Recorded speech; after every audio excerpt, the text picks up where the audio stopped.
A little high peg rate than I liked. Like today, there was a Bison Davidson note. Procter, terrific, great, hold. I mean, no one wants to downgrade these stocks because they're just precious to people. And you never go wrong recommending Procter or recommending Kogan. These are just solid stocks, David. They're not going to set the world on fire, but they're solid. Like unlike Celsius, which finally had a little jump today. Guys, just to check, did you see the TD Bank thing? $3 billion? Now we know why First Horizon didn't get. Because Chinese criminals were using it for their fentanyl sales to launder their money and bribing employees. And an asset cap at TD as well. The whole thing's amazing. And Melissa Lee on the Ozempic. I mean, our whole supply chain for... No, don't get off topic. Stay on TD with me. Okay, no, I was shocked. TD is a pristine outfit. Well, we know now, of course, why they couldn't do the Horizon deal. Right, and the First Horizon deal was one of those things that... Jordan, the CEO, he came on, the deal broke down, and I was like, I said, well, I looked into it from behind the scenes. He said there were like money laundering issues. I said, we'd heard it, but we didn't have the details. Obviously, we've gotten them previously, I think, from some other reporting, but $3 billion. That's a big hit. And the asset cap. Charlie Sharp's problem looked like child's play. And the asset cap. Yeah, that's quite significant. Charlie Sharp, Wells Fargo. These shares are taking a bit of a hit. CEO's already announced plans to step down, correct? Yeah, he's got some other things to do, apparently. So we take a look at the insurers, Allstate at least.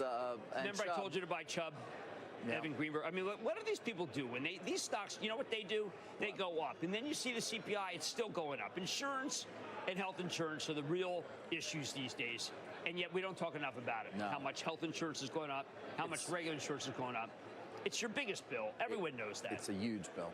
Although, year on year, Jim, gasoline down 15%. I know, that was pretty good. Used cars down 5%. That was really good. New cars down 1%. I know, Carvana's been such a stock, but yeah, they make the money and you ever bought Carvana? No, you ask me every time. No, I've never used Carvana. I've never gone to their... Even food at home's running 1.3. I know. There's a lot that you could, if you're Harris, you have something. If you're Trump, you have something. You go either way on these numbers. Yeah, they'll go either way anyway, right? Because that's what they do. Or you just make it up.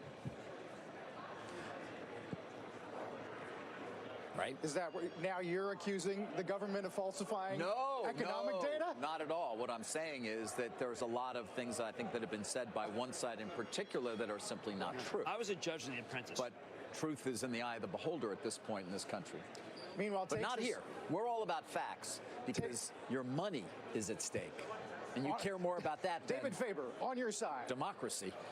It does take us to the Fed minutes yesterday, Jim, where there appears to be more of a debate than we thought. Right. JP Morgan says the debate in November is going to be about whether to cut or hold. I don't know. Why? How can they cut? I mean, we're just getting these numbers that are fine. You wait till the numbers just dissipate a little. They're fine numbers. I mean, do you ever look at the cohorts, David, of like who doesn't have a job? I mean, every cohort got better last month. The Hispanic job level was just so much better. I mean, remarkable when I got that because Constellation Brands told me, look, we may have better numbers because they're levered to Hispanic employment. And I just think maybe we ought to just, if I were Jay Powell, I'd say, look, let's wait and see. We did the 50. Let's wait and see.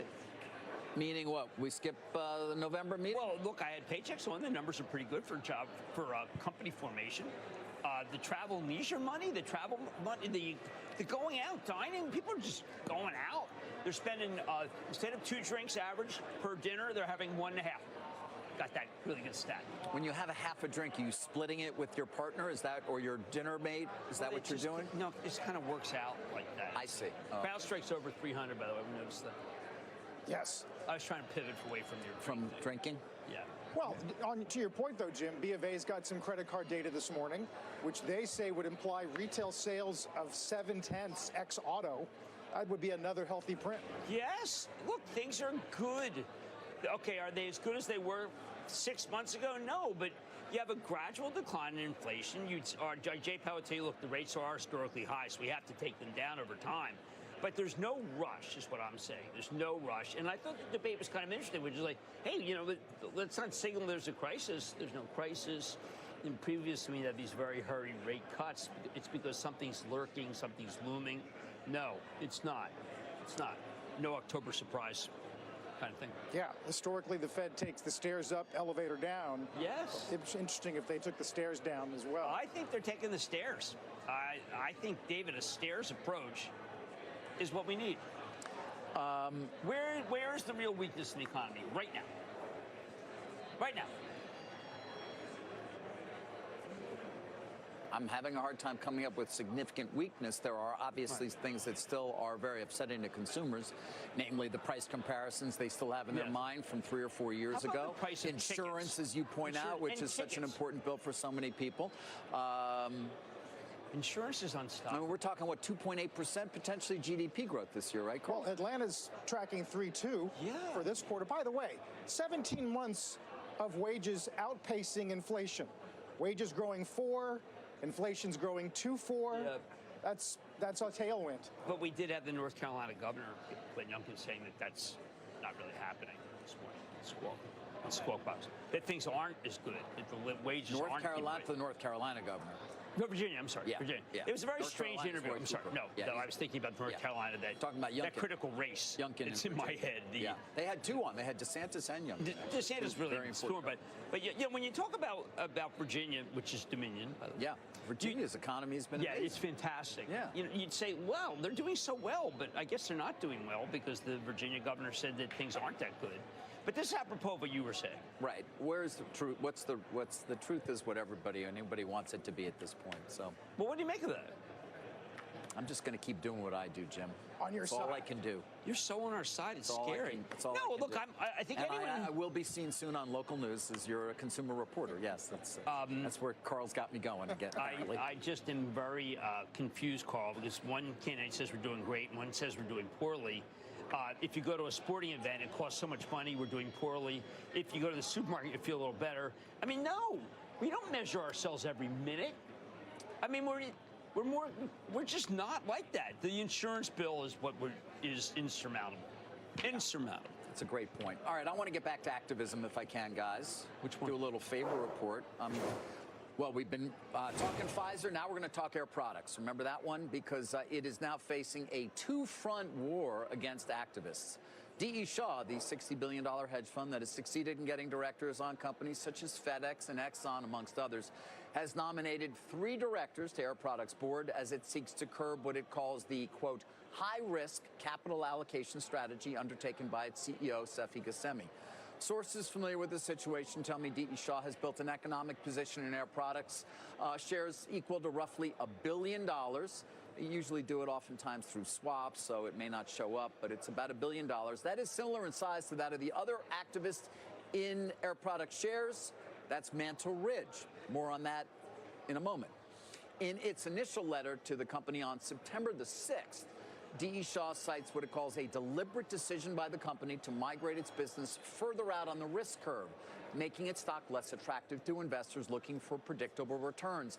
And that is a key reason why the firm says APD shares have underperformed 2 of its key competitors. You can see it right there, Air Liquide and Linde. That's over the last 5 years. Now, D.E. Shaw has had one listen-only meeting with almost all of Air Products directors. Essentially, they show up, they tell the directors what they're thinking, senior management also there. But it's my understanding they've been frustrated in seeking further dialogue. And so in a letter to the company's board that is sent today, D.E. Shaw is citing a lack of urgency in Air Products' willingness to engage, and once again lays out its demands, which are led by the demand that the company take steps to de-risk its so-called mega project commitments for the production of blue and green hydrogen by signing offtake agreements for those projects at what it calls a reasonable return hurdle. Now, according to D.E. Shaw, Air Products expects to spend some $12 billion on clean hydrogen projects, meaning its capital spending, and you can see it there, it's higher than its peers. And given the long-term nature of these mega projects, it's expected to remain elevated for quite some time. That has resulted in free cash flow conversion worsening, its return on capital declining, and that is in stark contrast to the peers you saw earlier. Air Products did sign a one key offtake agreement this summer for its NEOM project, with Total agreeing to a deal. The economics are not completely clear, but for both D.E. Shaw and for Mantle Ridge, it would appear that is not enough. D.E. Shaw also is taking aim at the company's long-serving CEO, seeking a clear and credible succession plan for a man who is the second oldest CEO amongst S&P 500 companies. Among the activist nominees is a potential successor.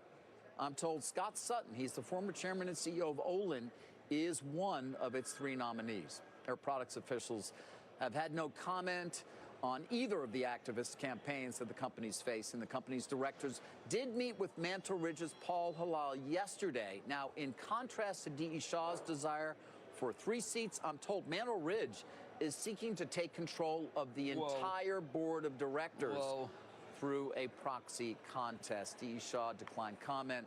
Paul Halal never says a darn word. Great reporting. Now, Lindy... but this is an interesting one as well now. I'm close to Lindy, and Lindy has said over and over again, look, these projects, you can't make money in them. Why would you want to? Because obviously, Apple green hydrogen, Apple blue, I'm going to push all this because obviously it's cleaner. So, well, look, we're not going to do anything to lose a lot of money. Right. Lindy's stock reflects a level of realism about blue and green hydrogen that people think is very unrealistic for Air Products. And the enormous amount of capital being spent by Air Products for, again, what at least its critics, in the name of D.E. Shaw and most likely Mantle Ridge, although I don't know all of their arguments, is you're taking an enormous risk, and the capital return is many years out, and your peers, meanwhile, are just crushing you because they're offering much more predictable returns. And they're doing things that are logical until the prices of certain gases come down, and it's not too expensive to make this. I thought you were going to then go pivot to GXO, which is up big on Takeover Channel. I was not. Oh. I was not. Yeah, that was up 11 pre-market, I think, right? It was. It's That's up. It's up. Close to. It's up 13% right now as well. Well, it's just that was a spin-off, you know. But there's so much going on in takeover world, and there's nothing going on in activism world. Not really takeover world. No, I'm sorry. You're different. Be more specific. Yeah. But I just find that the Air Products, there's some people who don't really care for the CEO, feel that. Yeah, and again, these are all big cap companies, whether it's Pfizer, obviously, or Air Products at $70 billion. Pfizer, obviously, at $170 billion. I'm still reeling or from so. Pfizer this morning. We really got to know. These people are very honorable. Well, I want to get a response from Pfizer as well as to these charges that have been thrown their way by Starboard, basically saying that they threatened D'Amelio and Ian Reed from being associated with Starboard. I know Dr. Hence their change and now supportive of Dr. Look, I'm hoping it's not true. I mean, no, I know it. I see what's rumored, but I'm hoping that Dr. Borla did not do that because that's not his style at all. Dr. Borla is an amazing man, has done some incredible things in his life, and is leading the new novel ways to solve cancer, which I want. You know, that's what we need. Jim, we knew it was going to be busy today between the macro prints and Robo-Taxi Day tonight. Oh, it's so big. Your general expectations for this show? I mean, I'm calling it a show because it's on a movie lot. I think it's going to be huge. I think they have the most data.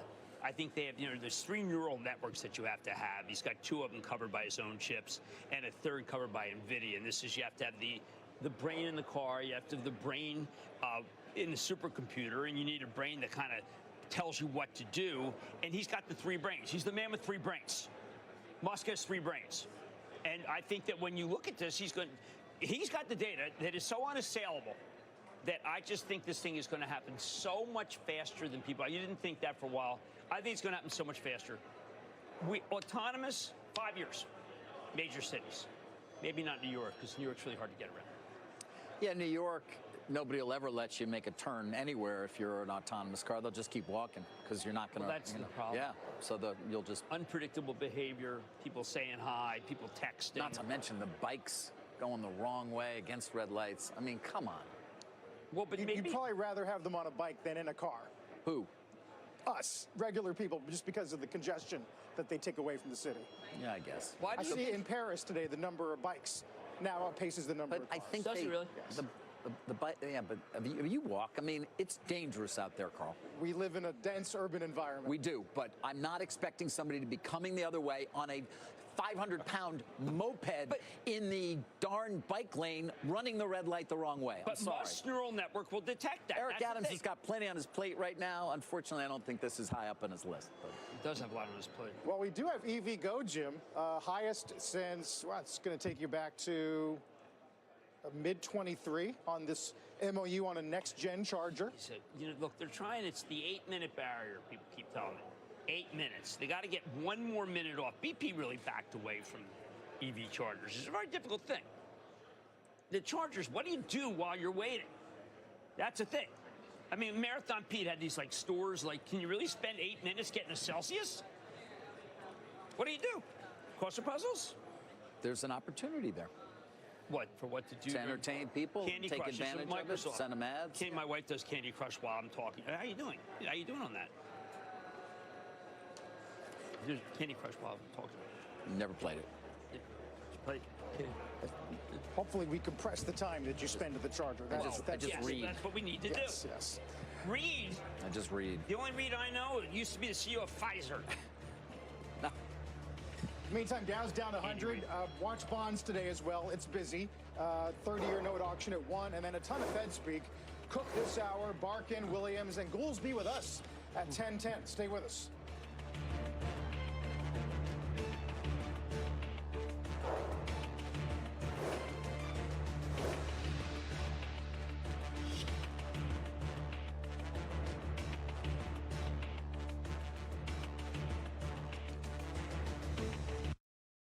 The Bond Report is brought to you by PIMCO, a global leader in active fixed income.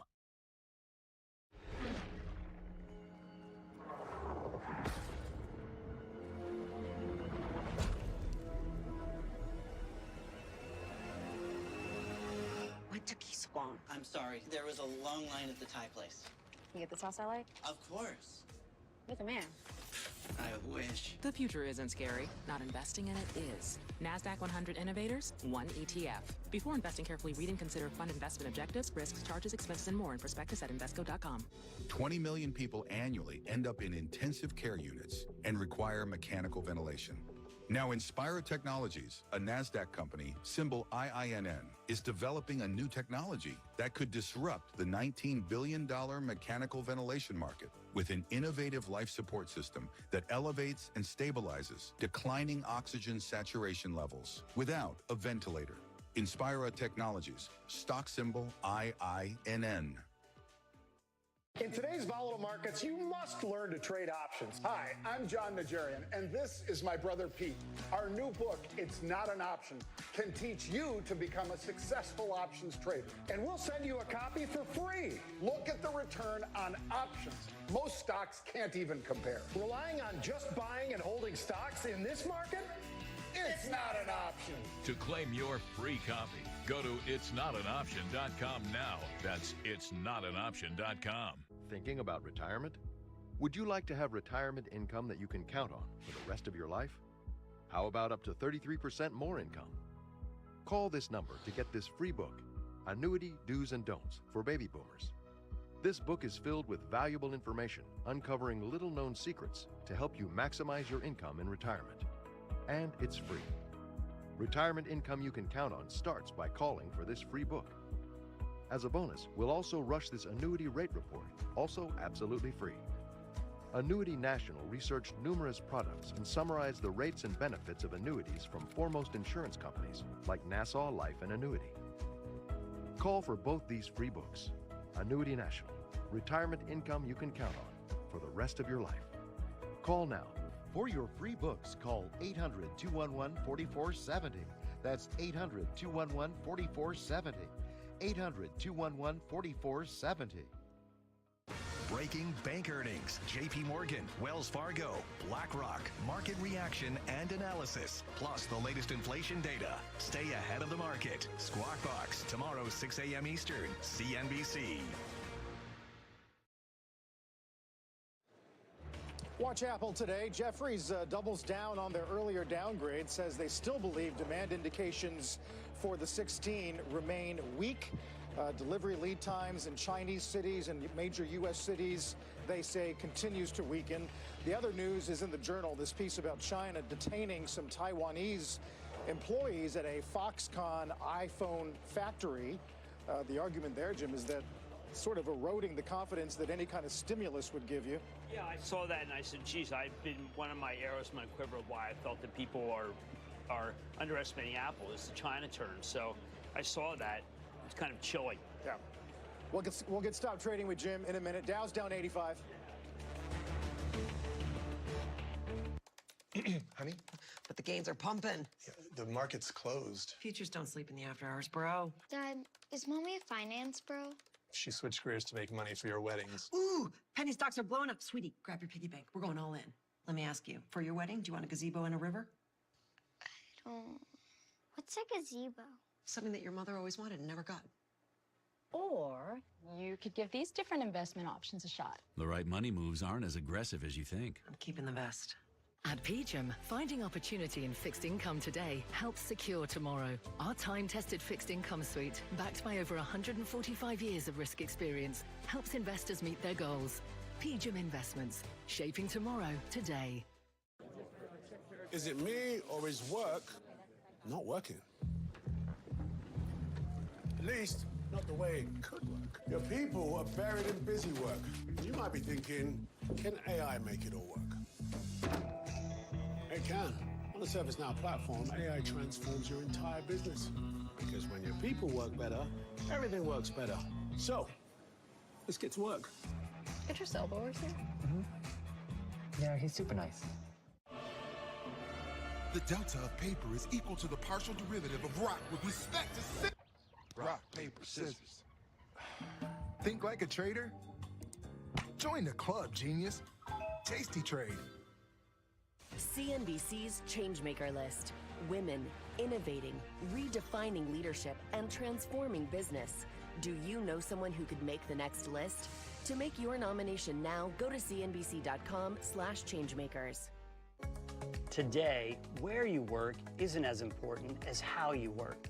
And if you're sitting all day, there is a better way. That's why we created the original VeriDesk. It lets people all over the world work happier and healthier. Our newest desks are designed for comfort with a rounded comfort edge for your arms and wrists. They're sturdy because the welded frame is already attached to the desktop.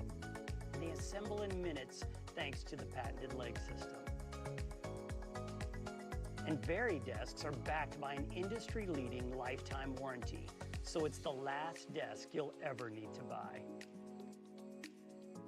Shipping is free, and if you don't love your desk, you can return it within 30 days. So invest in the best for your home and your health. Shop our sale and make your dream office a reality. It's time for Jim and Stop Trading. One of my favorite stocks for a very long time is BlackRock. It's just a couple points off its high. Reports tomorrow, and we've got a note from Cowen bumping his price target right ahead. This is one where if it goes down, buy it. If it goes up, hold it. It is one that I wish I had been able to say for a long time. Own it, don't trade it. I just haven't because I've been involved with other financials. But wow, set your clock on that one. Larry Fink, set your clock. It's going to be good to talk about macro, global, Bitcoin, everything we always touch on. And we have to ask about when you have these two candidates that have this tremendous, more budget busting, can we still grow out of the problem? At the same time, he's an optimist, and he's an optimist based on fact, not on some sort of touchy-feely stuff. I find him to be true north when it comes to investing. Looking forward to that. Big Friday for earnings. What is it, David? Tesla just turned down for some reason, 3%. Sort of keeping an eye on it, obviously, for obvious reasons. We'll be covering the unveiling later today of. It's such a big thing. Tesla's so huge because if they can really swing it, if they can make it so they have the data, we are not going to be driving our cars as nearly as much frequency, and taxis will just be so much cheaper. Like Waymo, down 30% from Uber. And Waymo is like, it talks to you if you're out of line. You've mentioned that. Yeah. It talks to you. It doesn't happen. It's not happy when you put an executive producer in the trunk, drinking a Miller Lite or that wasn't nice. You really shouldn't have done that to Regina. What about tonight? They didn't know. Who knew they had cameras in the trunk to see if you're in the trunk? I have an outfit called Samsara tonight. All it does is go up. It's a company that does telematics, and something that David's always been. Telematics is David's beat. I don't mean to encroach. Encroach on what, Jim? Your telematics beat. Oh, my telematics beat. Meantime, Dr. Portland. No, I don't know. This Pfizer story, let's do work. Anytime. Jim, we'll see you at 6. Mad Money, 6 p.m. Eastern Time. Rapidly unwinding some opening losses. Dow's down 25. When we come back, Chicago Fed President Goolsbee on CPI in a moment.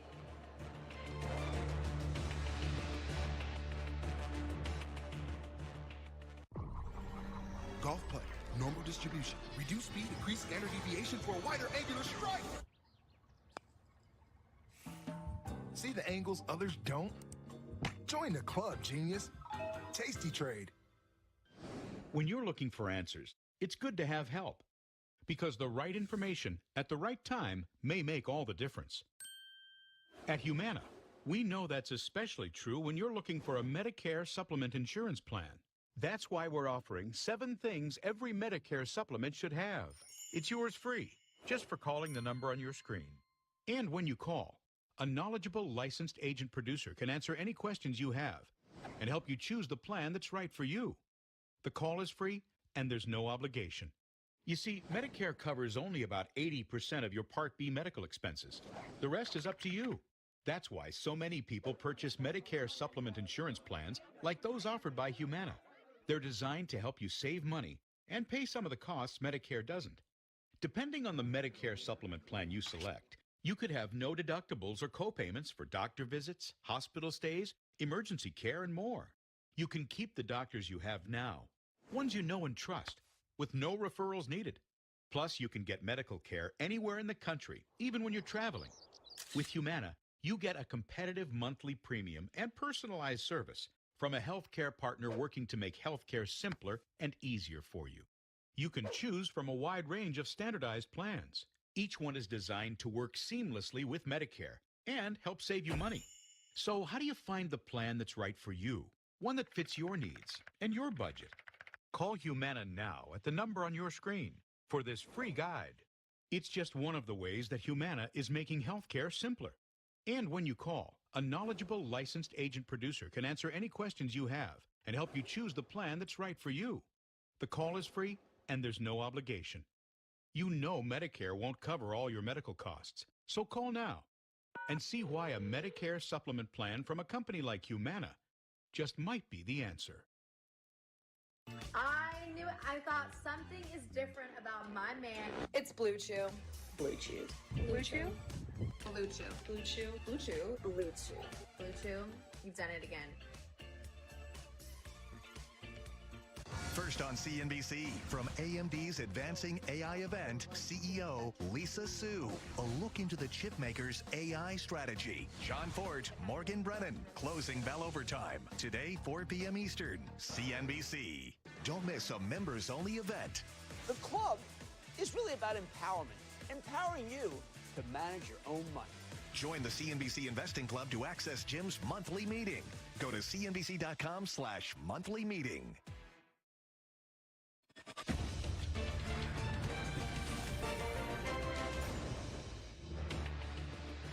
Good Thursday morning. Welcome to another hour of Squawk on the Street. I'm Sarah Eisen with Carl Quintanilla and David Faber, live as always from Post 9 of the New York Stock Exchange.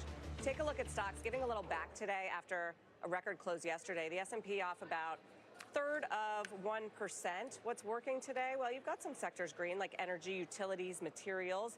They're all up. Everybody else is weaker. Industrials and information technology at the bottom of the pack, but only down modestly, I would say. The NASDAQ down to about 0.3%, again, after charging higher yesterday. Take a look at treasuries, got the CPI data, jobless claims. We'll talk about all of it.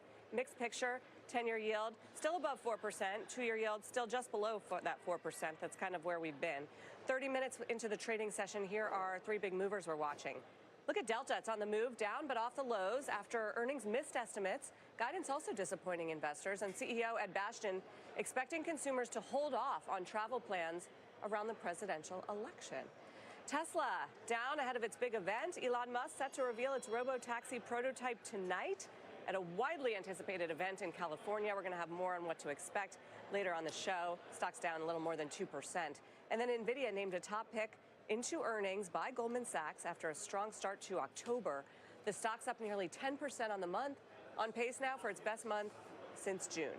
Well, let's talk about the data that we got fresh today, which is inflation. There's something for everybody here. There's something for the Bulls, for the Bears, for the Hawks, for the Doves, for the Harris fans, for the Trump fans. What do I mean by that? So the overall headline, the main news, looks encouraging. 2.4% inflation for the month, and that's a step down from the 2.5% the month before. It's a little hotter than was expected, but still, it shows the trend of progress on inflation. Now, not so hot, or at least a little more hot, which is not so good, which is the core CPI. If you strip out food and energy, then it's a little bit higher, accelerating to 3.3% from 3.2%. If you look inside the number, I just pulled out food because that continues to be sticky and high priced. You feel it at the grocery store. You feel it when you go out to restaurants, and we saw it in the data.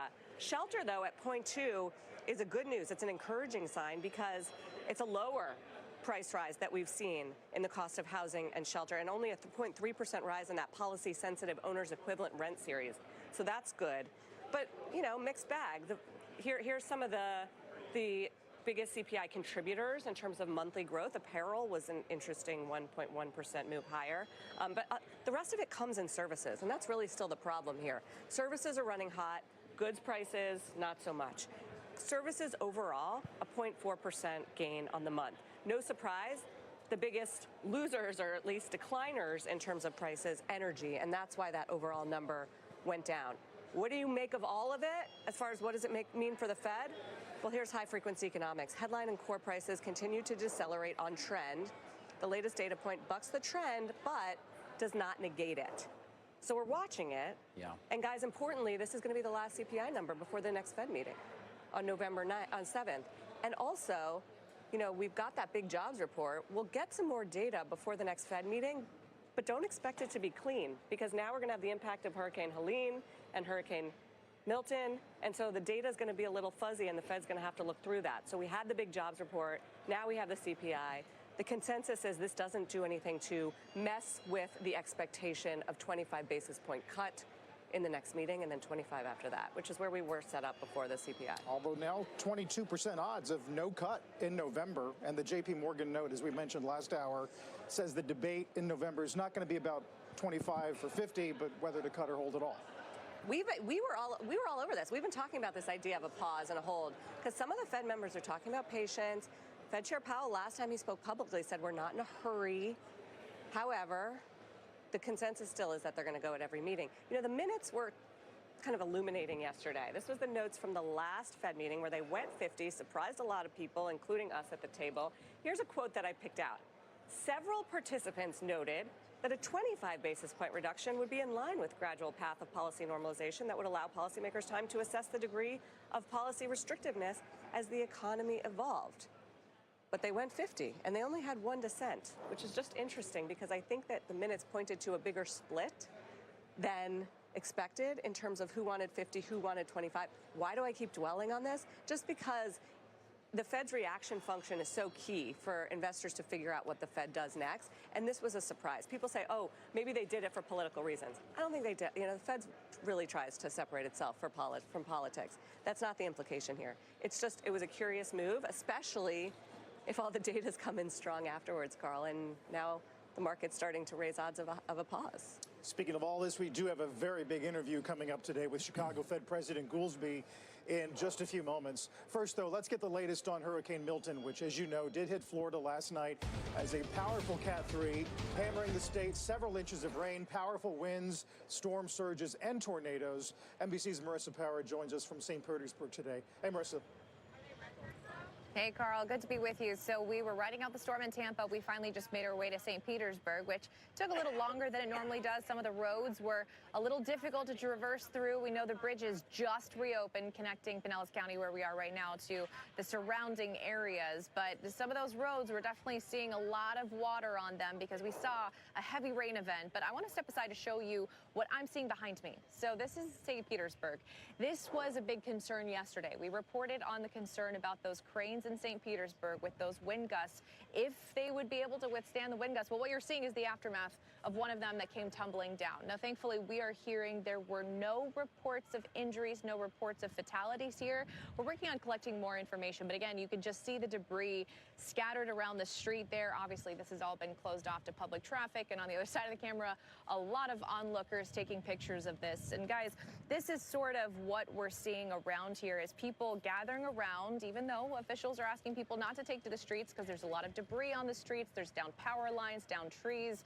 A lot of people wondering what they're going to find when they go back to their homes because a lot of people took shelter. We saw mass evacuations in ways we did not see in other hurricanes. We certainly didn't see this level of evacuations ahead of Helene. And I think that that was a big eye-opener for a lot of people. They decided they were not going to chance it. And so we know roughly 100,000 people believed to have been taking to shelters around the state because of Milton. And some of those people, by the way, we understand, were already in need of shelter because of what Helene left behind. So when we were going through the streets, trying to make our way to St. Petersburg, I'll tell you, in those flooded streets, we saw a lot of debris. And we can only assume that's from Helene. We saw mattresses, we saw belongings, we saw dressers floating in the street. We know that there were rescues that are happening actively with Hillsborough County. They told me that those active rescues are happening as we speak.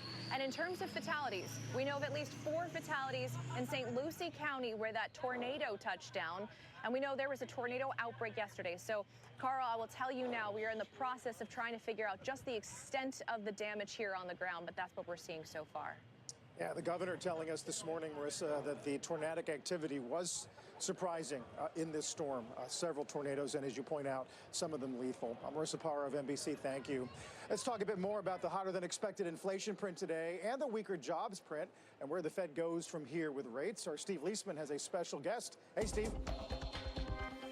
Yeah, very special guest. We are joined, Carl, by Austin Goolsbee, the Chicago Fed president, who doesn't shy away from joining us on days of big reports. We had him last, I believe, when the jobs report came out. So, yeah, thanks for your courage here, Austin. Let's get down to this data here.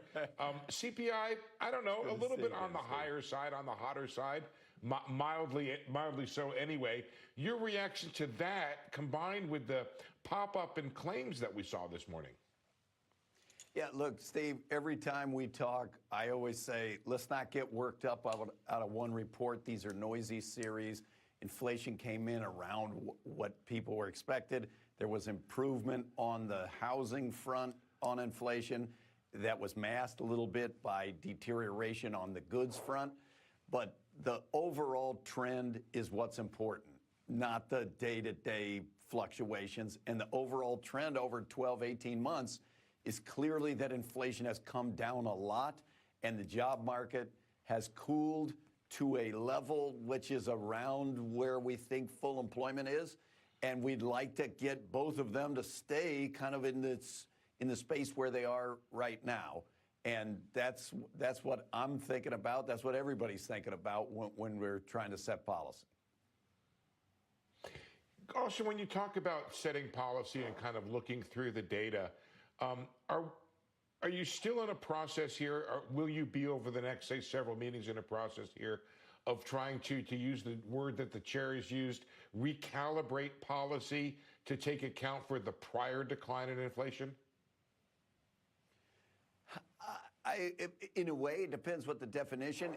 As you know, the rules of the FOMC, I only speak for myself, and I'm speaking for anybody, and certainly not for the chair. I found myself in total agreement with the spirit of what the chair said in the press conference, which is, as I view what's happened, we've gone through a long period where we had almost exclusive attention to the inflation side of the mandate because we had to. Inflation was way higher than the target, and the job market was white hot and extremely strong. And we've shifted now to a more normal environment, a balanced risk environment, where we got to think about both sides of the mandate, maximizing employment and stabilizing the prices. And when the hardest thing, as I always say, the hardest thing that the central bank has to do is to try to get the timing right when there's these moments of transition.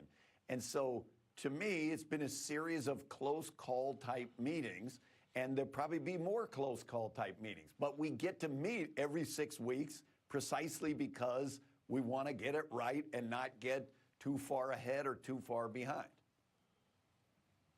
So close call can have a double meaning depending upon what you're talking about. 25 or 50, it was a closer call. We learned from the minutes yesterday than we thought between 25 or 50. Now the market is thinking about, well, the two sides of that coin are to hike by a quarter or to pause. Is it possible, Austin, that the Fed would skip a meeting, at least among the next couple ones? You know, I'm never going to tie our hands on what we're going to do when we still got a lot of data coming in and we're trying to figure out what's going on. And I want to hear from what my colleagues have to say there at the FOMC. But nothing's ever not on the table. We're always thinking about the conditions that we've seen and what's coming in. We're consulting with business leaders and civic and community leaders around. We're looking at the beige book type information, trying to figure out what the circumstance is. So I don't think anybody should be stressed out. I get that. We consider all possibilities. No, I get that, Austin. The question becomes, yes, yesterday the minutes showed that some Fed officials preferred to move more gradually. Lori Logan from Dallas used that phrase explicitly. Can you get where should you get where you're going gradually, or do you need to get there more quickly, which is to say, we did 50. Is that still on the table? What's the best way to think about the pace here? Well, rather than get wrapped up in a kind of a market timetable of this meeting was 25 and will that meeting be 50 or contemplate 0, the minutes at moments of transition like this often show that there's diversity of thought in the committee. Look, it's not just this minutes. Look at many of the previous minutes have shown that. Everybody's trying to look through the short run. And yeah. I get that. I'm sorry, but fixed income instruments have dates on them. So we have to, people are really concerned about things like timing. And so that's why we ask those questions. Look, I'm not, Steve, I'm not faulting you. I understand. That's the market business model, is to react instantly and with great force as the data come in. The central bank, in my view, has got to take the longer view and take the SEP dot plots. They come out every 3 months. We don't talk to each other. They're independent observations.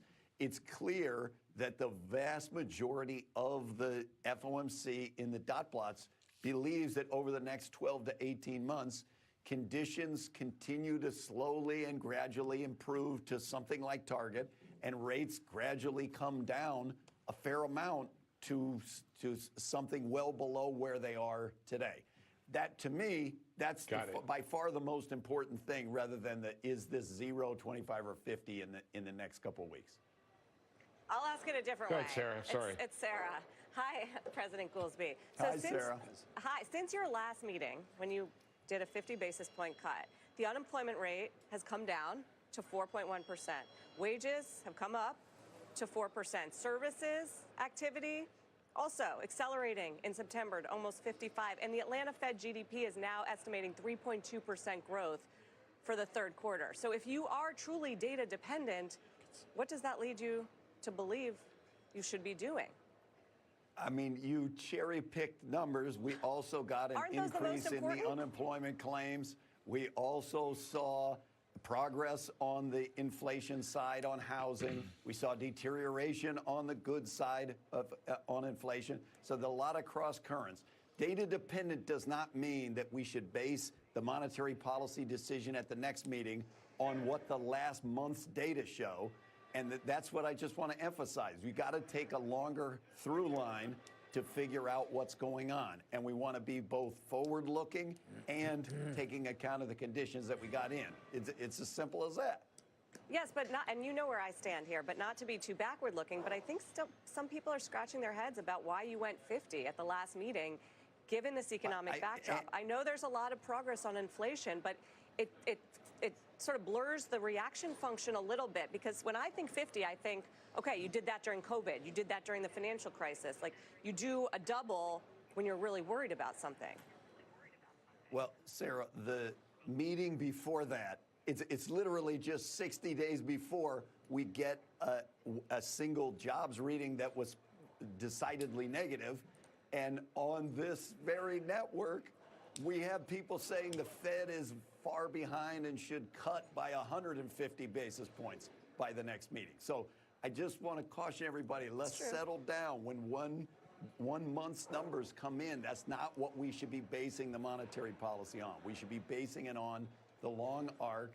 I was comfortable with sending a signal that the period where we're putting 100% or close to 100% weight on the getting inflation down part of the mandate, that was a chapter, and we've largely moved out of that chapter. Now we're in a chapter where we got to think about the balance of risks on both sides of the mandate.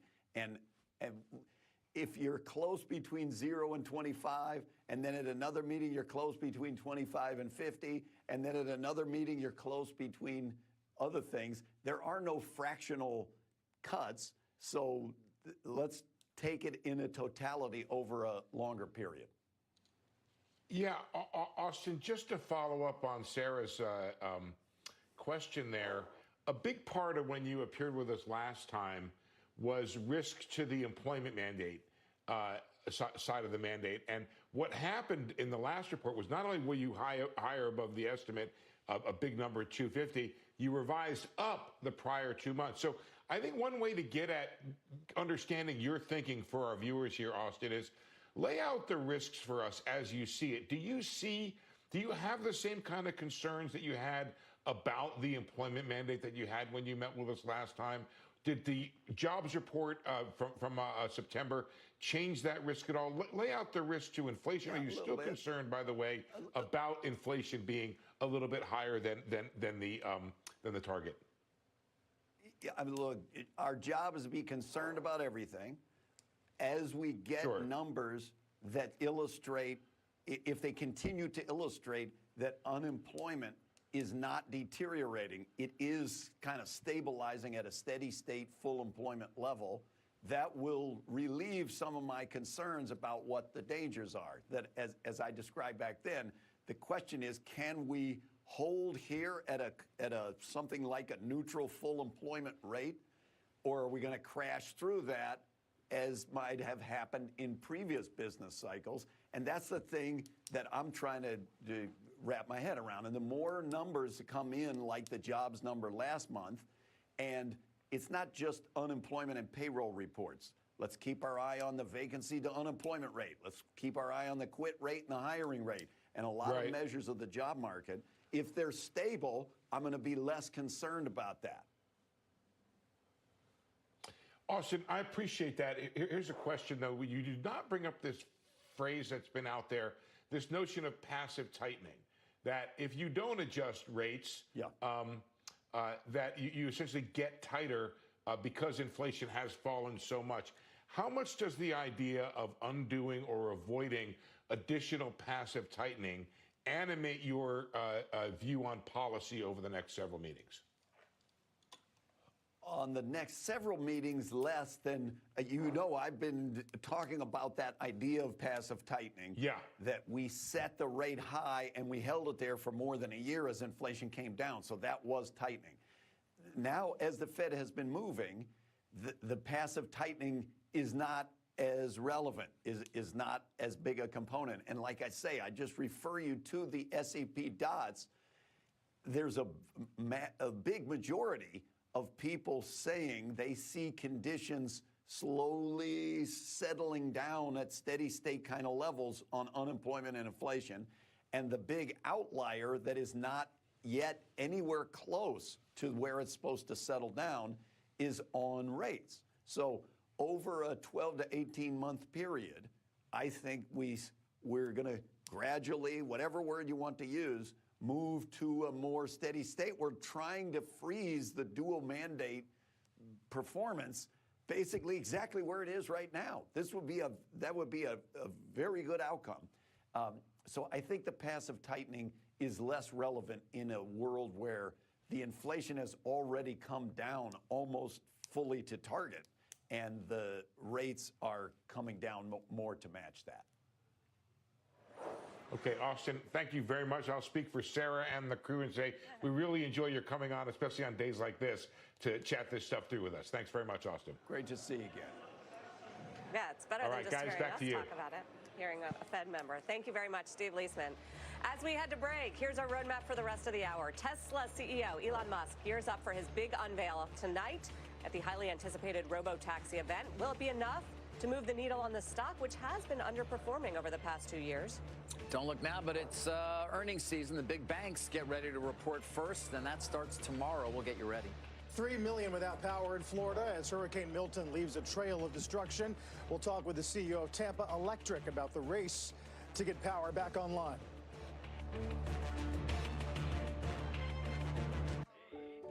You did it. You took an idea on a napkin, built a successful business, and made it look easy. But at U.S. Bank, we remember what went into getting here. The hard work, self-doubt, tough decisions. From all those extra hours to finally enjoying the rewards. Our wealth management team is always here to work with you and every generation to come, because there's nothing as powerful as the power of us. What if you could invest in the $106 billion global music industry? Now you can with the Music ETF on the NYSE, stock symbol MUSQ. A global music fund and the first pure-play music ETF with exposure to the entire music industry, from streaming to live music. Led by music industry titan David Schulhoff, formerly with Miramax, IM Global and BMG. Dance to the music on the NYSE, symbol MUSQ. The vote. It's as American as apple pie, as stars and stripes and spacious skies. It's iconic. Got the flag up now. Patriotic. It's America's favorite pastime. The vote is as American as you. And this November, we're all chanting, it's your turn. Step into the box and make it stick. Vote her up. Take care of my finances? I got plenty of time for that. I didn't have plenty of time. Now is the time to take action. Go to Facet.com to get started on your financial wellness journey today.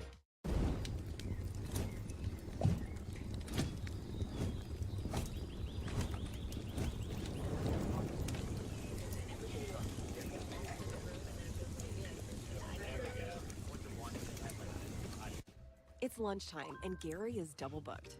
Good thing Gary's company uses Otter's AI meeting assistant to take notes and generate a summary. So Gary doesn't miss a meeting and can regain his lunch break. Try now for free. Visit otter.ai or download the app. For years, I've been very conscious of the water that I drank, and I realized I wasn't thinking about the water I shower with. So I switched to the Jolie filtered shower head, and it has been life-changing. Highly recommend. Welcome back to Squawk on the Street. The countdown is on for Tesla's much-anticipated robo-taxi event. The stock has been rallying lately, still negative for the year and down a little over 1% right now. Our next guest is in Los Angeles. He's getting ready to attend the We Robot event tonight and calls this a, quote, seminal and historic day for Musk and Tesla. Wedbush's Dan Ives. He's here to discuss. Of course, has an outperform rating on Tesla. Our viewers know you're a bull. Dan, what are we going to get? Are we going to get info on cost per mile overall, scaling the cybercab? Are we going to get info on whether they have a ride-sharing app or insurance costs? I don't know. I want some details here. Are you going to get them? Yeah, I think it's actually going to be heavy on details. I think importantly, this is really showing autonomous, in terms of true autonomous, as we go to level 4, level 5.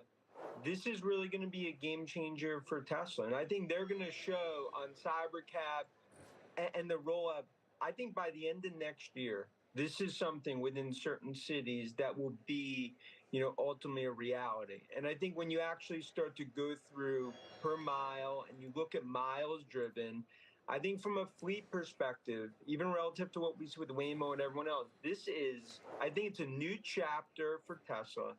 You do not walk away, shrug the shoulders. I think this is a game changer.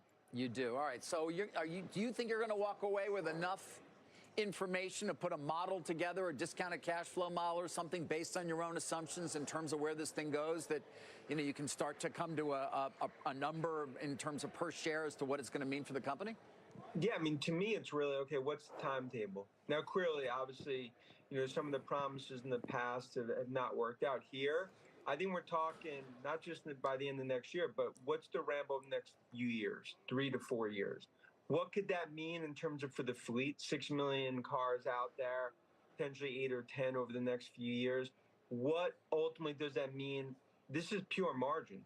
This is really building out a whole new business for Tesla.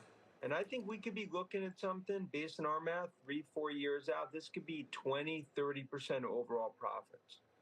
20 to 30% overall profits for of the company's profits will be from their effort here. I mean, you say that it represents $1 trillion of value for Tesla over the coming years. How do you get to that number? I mean, I just look at FSD, look at autonomous relative to cars on the road. This is not just for Tesla. It's our view that they're ultimately going to OEM this technology. And when you look at even some of the numbers out there, I mean, we could be talking about 10, 20 billion annually per year that they're starting to ultimately deliver when this ultimately gets to scale. And I don't view this necessarily as a massive threat to Uber, but just look what Uber did in rideshare. So I think when we look at the broader market here and ultimately the software driven and the margins, I view this will be a day we look back at 3, 4 years from now that actually start to change the next phase of the Tesla story. You don't worry, Dan, about the regulatory approval needed for autonomous vehicles on a state-by-state basis, which is where they're given. I guess 29 states and Washington, D.C. currently have autonomous vehicle operation mandates. And I guess there are certain friendlier states like Texas. But isn't that a factor here? Oh, clear. Look, I think David's question on the cost per mile, that's something I'd expect to hear about. And that's important in terms of what we're looking at. Regulatory is the biggest hurdle. And I think that's something state by state on the federal side, they're going to have work cut out for them. But that is something, I think it starts tonight, but over the coming 12, 18, 24 months, I think regulatory ultimately is something that they're going to be able to sort of navigate through. And I think that's the important thing tonight. Not just the technology, showing how we get there, what the roadmap is. Well, Dan, we're going to be listening closely, and I'm sure we'll have you on to tell us your thoughts about what you heard. Thank you. Thank you. Meantime, check out shares of Trump Media rallying 15% and on pace for 5 positive days in 6. Shares have soared 45% over the past week. We'll get some more on the big movers today when Squawk on the Street continues. Did you hear? A secret hoard of 1932 $10 gold Indian coins have been found. These gorgeous 1932 gold coins are as bright and shiny as the day they were struck, and less than 400 of these gold coins are available. Coin experts are calling the secret U.S. gold coin discovery a once-in-a-lifetime opportunity, and you can own a piece of the hoard. When you call, you are guaranteed a 1932 dated gold coin featuring Lady Liberty with an Indian war headdress and a majestic eagle. With limited availability, you must call now. These 1932 dated gold coins are still in uncirculated condition with brilliant luster. That is 92 years of history you can hold in your hand. Call 1-888-870-6353. Call now and you'll receive a free bonus over a $55 value free with every order. Call 1-888-870-6353 to secure your 1932 $10 gold Indian coins before they sell out. Don't wait. You must act fast. Call now. Most power players on Wall Street rate NVIDIA a strong buy today.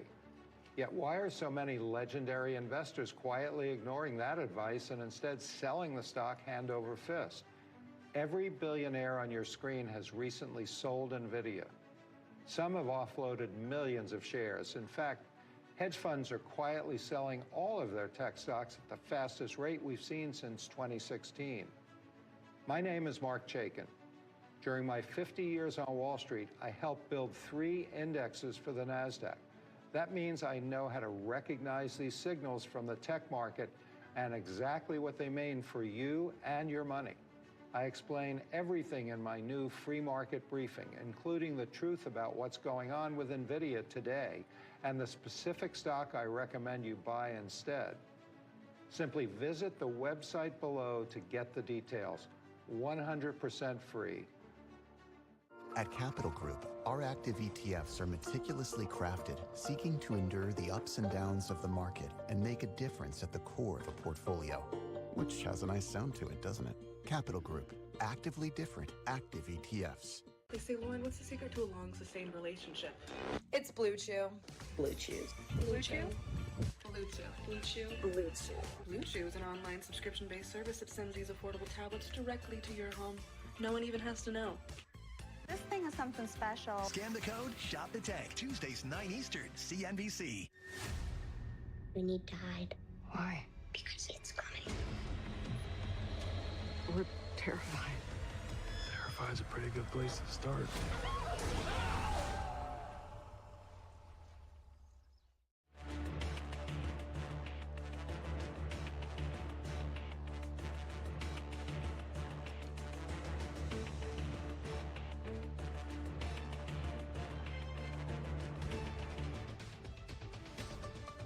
Welcome back. I'm Silvana Hanau with your CNBC News Update.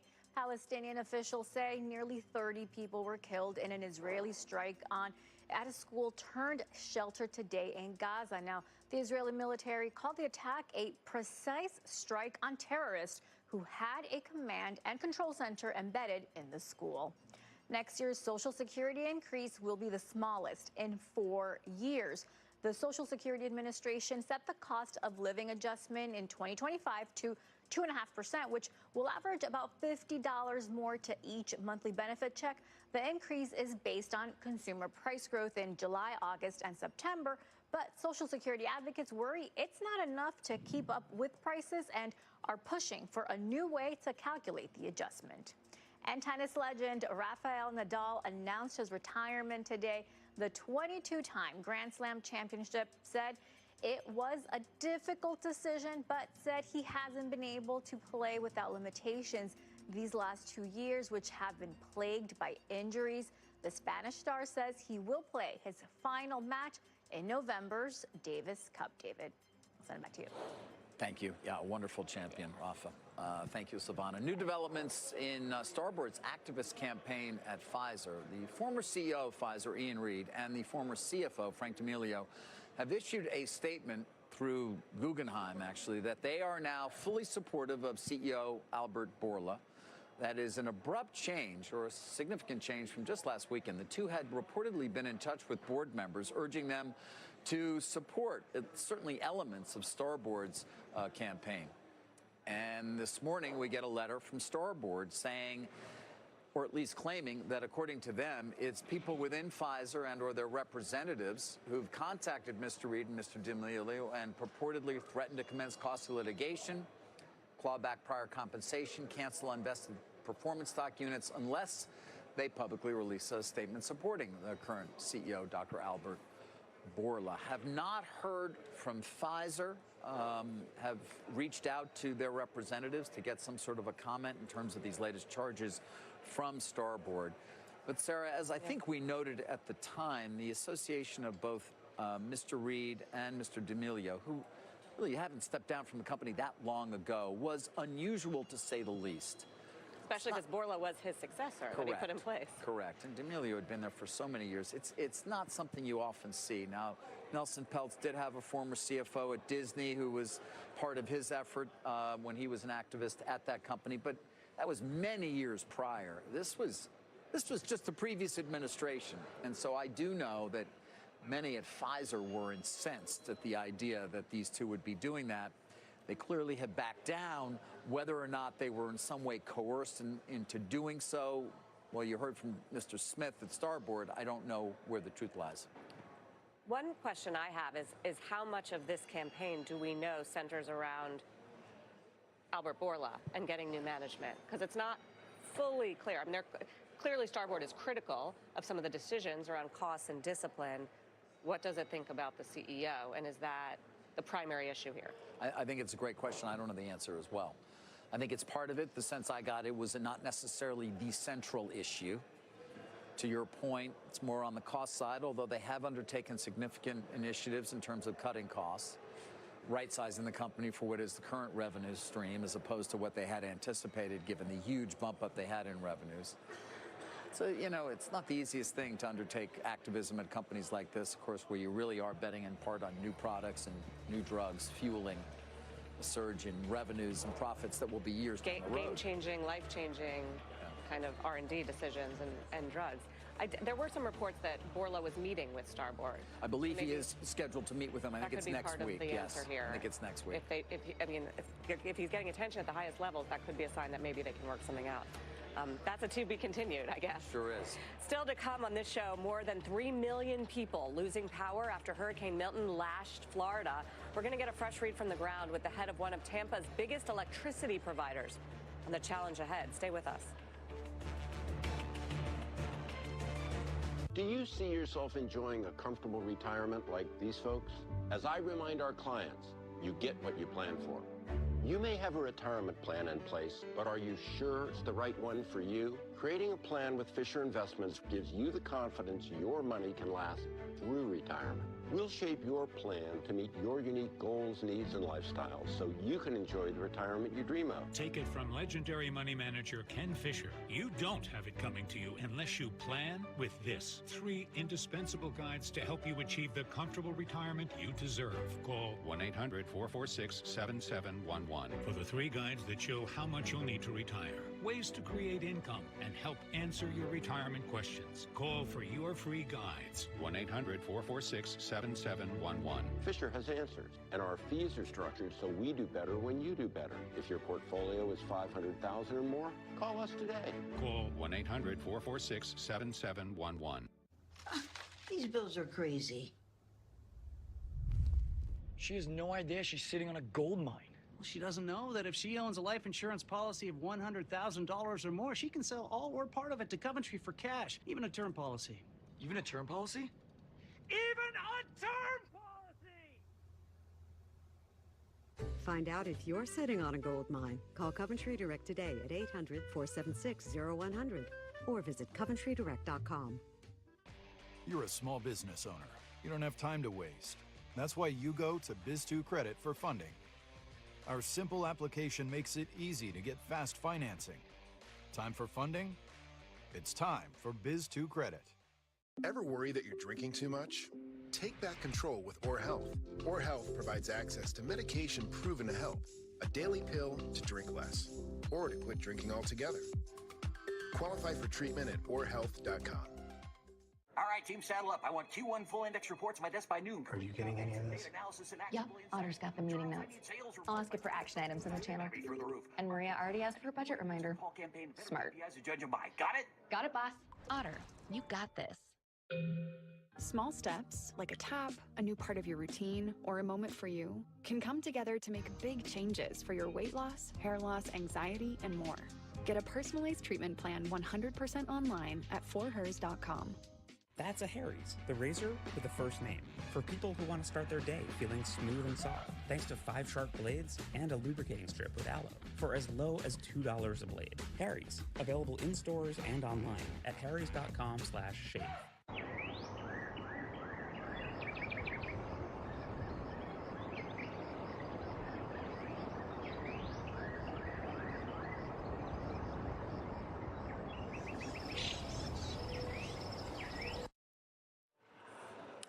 Welcome back to Squawk on the Street. Hurricane Milton's devastation leaving more than 3 million households and businesses without power in Florida. Tampa Electric CEO Archie Collins joins us now on storm recovery measures. He has over 800,000 customers, of which 500,000 are without power right now. Archie, I know you've got a lot to do. Thank you for joining us. So how do you even begin to address this? Well, first of all, thank you for having me on this morning. This is... Unfortunately, this is the sort of thing that utilities in Florida are really good at. When it comes to storm restoration, designing and operating very resilient electric grids, this is something we have a fair amount of practice at. In fact, at Tampa Electric, this is our 3rd time this year dealing with a hurricane. First, we had Debbie, then we had Helene. Certainly, Milton is the most significant of those three. We have the resources that we need. We've brought in, we have 6,000 utility workers that we've marshaled from across 20 states to help with this restoration, and we're confident that in fairly short order, we will restore this community back to some semblance of normalcy. I was going to ask, what does that mean? How long does that take to restore 500,000 homes or businesses with electricity? It's a bit early for us to say that. It's only been 3.5 hours since dawn broke here, and we've been able to lay eyes on our assets. So we've got our employees out now, fanned across the entire service territory, trying to take stock of what the damage is. Our expectation is that the damage inflicted on the electric grid is not so much structural damage to the assets themselves, that it's mostly trees and limbs that have come down. So it's a matter of clearing those as quickly as we can, working with our community partners, and then putting that overhead infrastructure back up in the air. I don't exactly know what the time frame will be. It took us about 36 hours to deal with the impacts from Helene. Our expectation is it'll take a bit longer with Milton, but I'd be a little bit uncomfortable to put a timestamp on it just yet. Were you preparing for a more direct hit on the dense urban environment around the Tampa Bay, and are you relieved that it did track to the south? We were planning for a direct hit. I mean, that's the the nature of storm restoration and the preparation work we go through is we can never afford to be wrong, and so we resourced for a direct hit from a Category 3. The fact that the eye made landfall about 30 miles to our south certainly was a blessing for residents who live along Tampa Bay, insofar as we avoided the storm surge, which everybody was so concerned about. But the bulk of the strong winds associated with Milton were on the north side of that eye, and we felt the full brunt of the eye wall as it moved west to east across the city of Tampa, across Hillsborough County. And so the 6,000 resources that we have brought in really is what we're going to need to effect a timely and efficient restoration here in Tampa. I mean, does it change the economics of your business, what's happening in Florida, that these hurricanes have intensified in frequency, in severity, and that there's so much cleanup to do? I don't think it changes the economics of our business. We here in the state of Florida, we enjoy significant political and regulatory support for grid resiliency. There is we operate. I have been in this business for 34 years. I have I know what utility grids should look like. The grid that we own and operate here in Tampa is the most robust, most resilient electricity grid that I have ever worked with.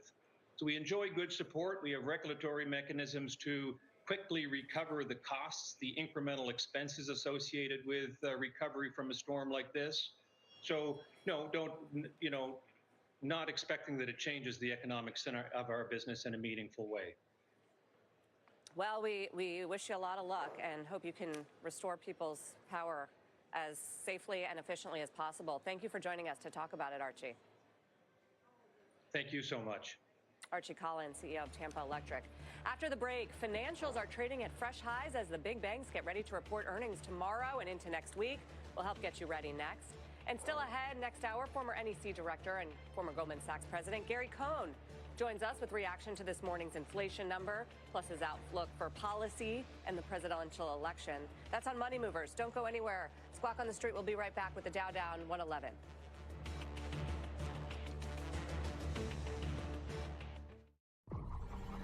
Golf putt, normal distribution, reduced speed, increased standard deviation for a wider angular strike. See the angles others don't? Join the club, genius. Tasty Trade. There's some things that work better together. Like your workplace benefits and retirement savings. Voya provides tools that help you make the right investment and benefit choices so you can reach today's financial goals and look forward to a more confident future. Voya, well planned, well invested, well protected.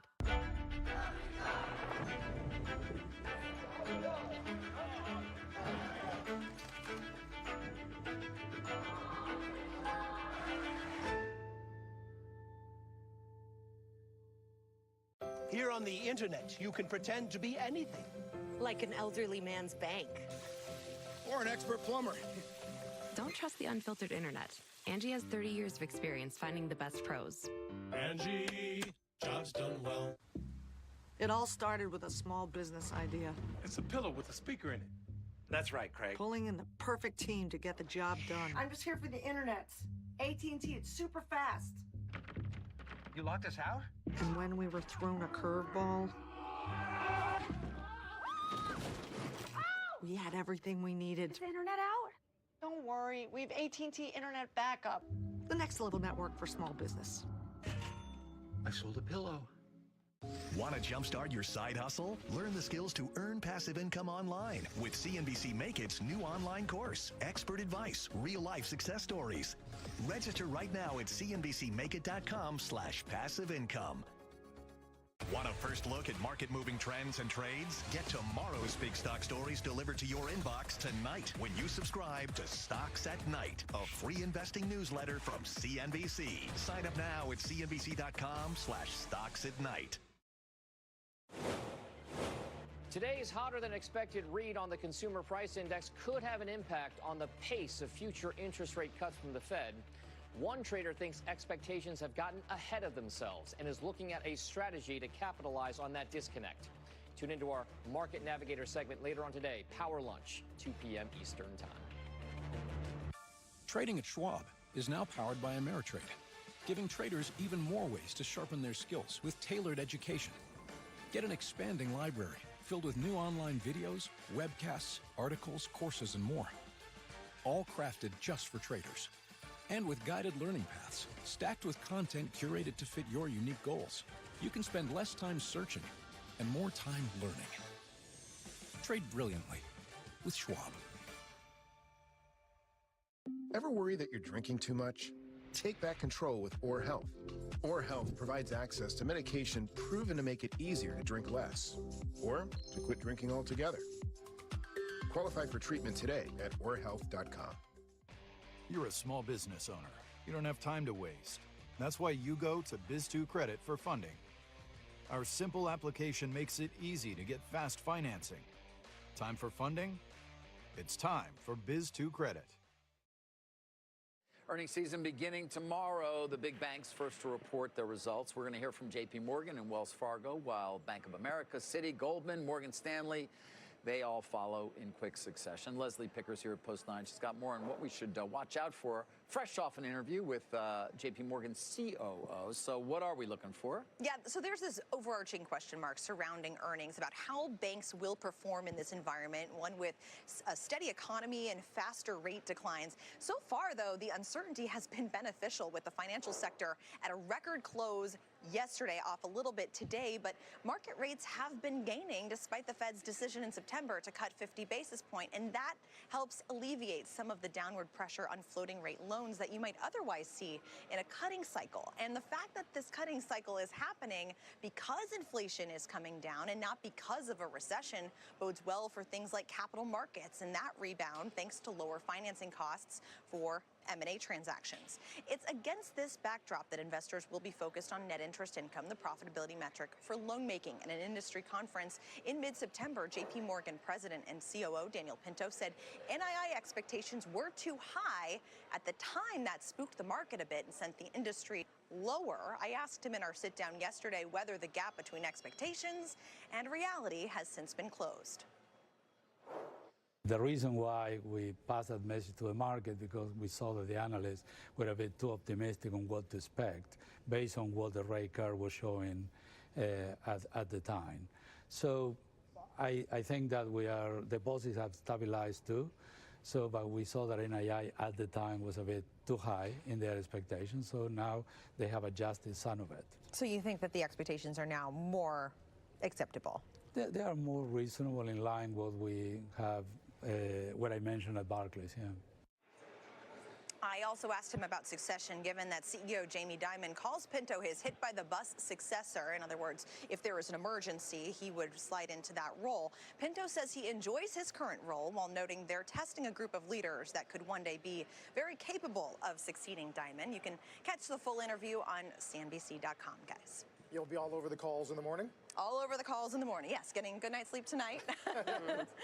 It's one of those Fridays. One of those Fridays, Thanks, exactly. Leslie. Speaking of the financials, in one interview you do not want to miss right here on Squawk on the Street tomorrow. That's BlackRock's Larry Fink. We'll break down the numbers and talk with him about all things markets, crypto, and geopolitics. Still ahead this hour, the former president's new campaign pitch ending, quote, double taxation on Americans living overseas.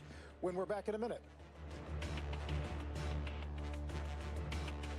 The global blood glucose monitoring device market size is 14.5 billion and growing. More than 500 million people are living with diabetes. Enter Trinity Biotech, symbol TRIB, on the NASDAQ, a global diagnostics company preparing to commercialize an industry-changing glucose monitoring device based on its already approved European technology. In discussions with a global pharma giant for distribution in India and China, Trinity Bio, stock symbol TRIB. At Mizuho Americas, we know this course, and this one, and this one, and definitely this one. We know them well because we're experts in banking and global markets. Mizuho Americas, a name worth knowing.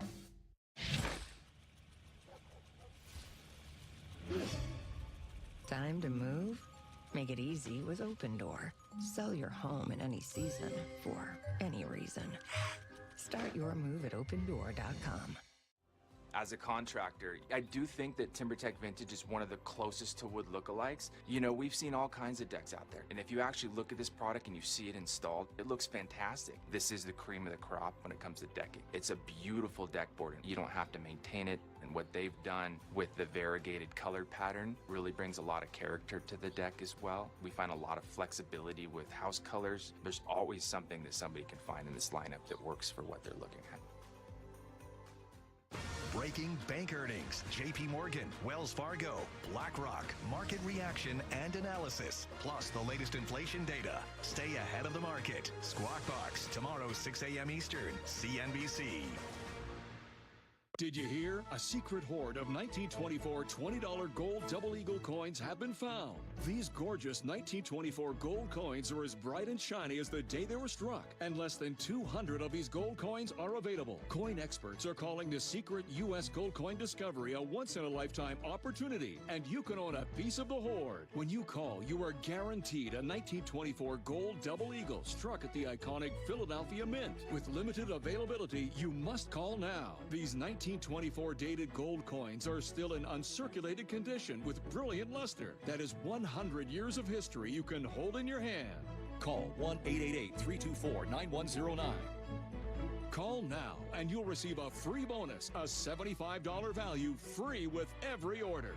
Call 1-888-324-9109 to secure your 1924 $20 gold double eagle coins before they sell out. Don't wait. You must act fast. Call now. Former President Trump supporting another tax move that could open up a loophole for wealthy Americans who move out of the country. Robert Franks here at Post 9 with that story. Hey, Robert. More tax cuts for more votes, Carl. Former President Trump announcing, quote, I support ending the double taxation for overseas Americans. And he added, just to make it clear, register to vote and vote Republican. The campaign not providing any details on that plan. There are over 4 million Americans living overseas, about 2.8 million registered voters. The U.S. is the only developed country in the world that taxes its citizens no matter where they live, no matter where they earn their income. Most countries only tax those who live there. Now, for Americans overseas, the current system adds a lot of paperwork and compliance, but not many costs or taxes. They get U.S. tax credits for taxes that they pay to the foreign government, so that's an offset. And any income under $126,000 is exempt. Yet, if this is broadly defined, and if it ever passes, which is unlikely, it could open a huge loophole for the wealthy. And here's why. If the U.S. truly switches to a residency-based system, Wealthy investors could move or set up a family office in a country with no capital gains tax, like Singapore, Dubai, New Zealand, and they could then live on their investments tax-free. Currently, the only way to avoid U.S. taxes is to renounce your citizenship and pay the exit tax, which, of course, is a capital gains tax on all of your assets. Now, for more on the tax policies and the wealthy and who gets affected, head to cnbc.com/InsideWealth. New newsletter out this morning. You're going to want to read it. Oh, yeah, definitely want to read that. I mean, there's a long list now of tax breaks. Social Security, tip income, overtime pay. It just goes on. And this is a big block of voters, or certainly in a tight race, a possibly effective block of voters, because there are 2.8 million eligible voters overseas. In previous elections, that's a bloc that hasn't really voted much. It's sort of an undervoted group. And so unclear what state they're actually registered in. A lot of them could be registered in New York, California, so unclear whether that would really affect a swing state. But every voting group and right now it's give that group a tax break, let's get their vote. Yeah, It is kind of weird that we do that, though, the double taxation, no? Yes, we're the only country that does. And obviously, the election would appear to be extremely close, so every potential vote will make a difference. Robert, thank you. Thank you, guys. Robert Frank. We've got a down market overall. We're starting to see a little bit of life in some of big cap tech. NVIDIA shares, I would note, are up yet again. Live market coverage continues after this.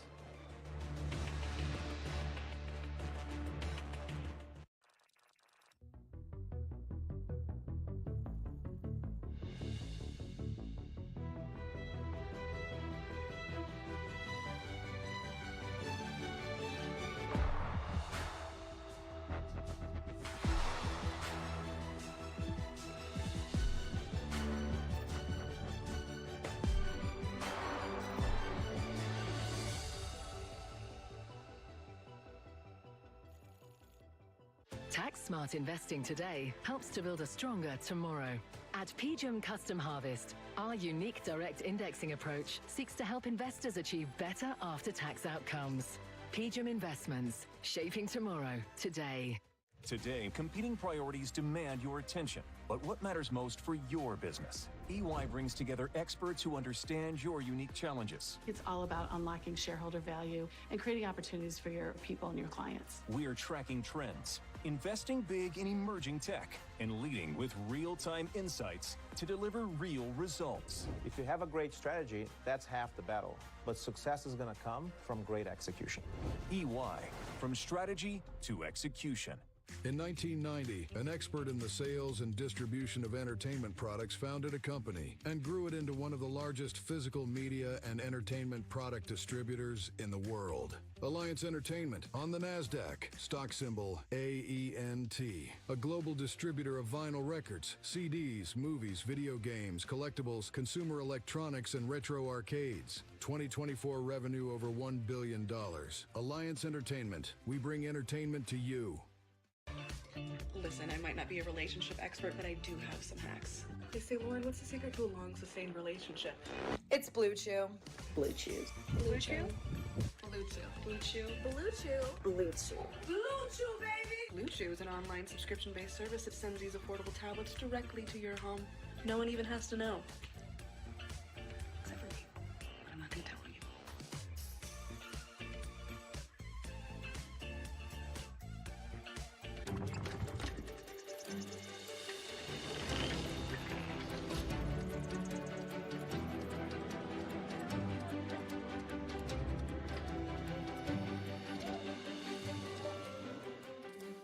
Who am I? I'm a huge night owl. My favorite season is football season.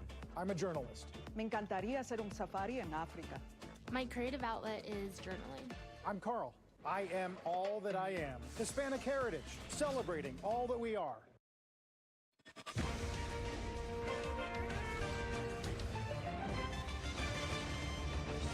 Good Thursday morning. Welcome to Money Movers. I'm Carl Quintanilla with Sarah Eisen at Post 9 of the New York Stock Exchange. Coming up, former NEC director, Goldman Sachs President Gary Cohn with his reaction to CPI, plus his outlook for the presidential election. Then HPE holding its AI Day. CEO Antonio Neri joins us For more on the company's data center plans, new products, and that NVIDIA collaboration. We are live on the ground in Florida with the latest on Hurricane Milton and the ongoing recovery efforts there this morning.